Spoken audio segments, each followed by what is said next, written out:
భద్రాచలంలో కుప్పకూలిన 6 అంతస్తుల భవనం. పాత భవనంపై 6 అంతస్తులు, అది కూడా 9 అంగుళాల పిల్లలతో భవన నిర్మాణం.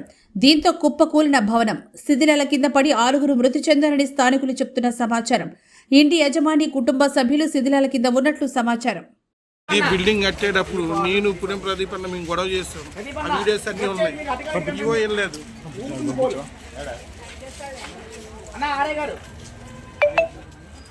అదే సార్ అది తెగిపోవాలి తెగలేనంటే మొత్తం పడుతుంది, అది కూడా పడుతుంది.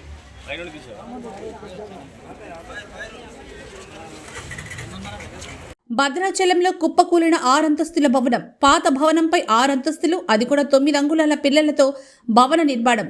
దీంతో కుప్పకూలిన భవనం. శిథిలాల కింద పడి 6గురు మృతి చెందారని స్థానికులు చెప్తున్న సమాచారం. ఇంటి యజమాని కుటుంబ సభ్యులు శిథిలాల కింద ఉన్నట్లు సమాచారం.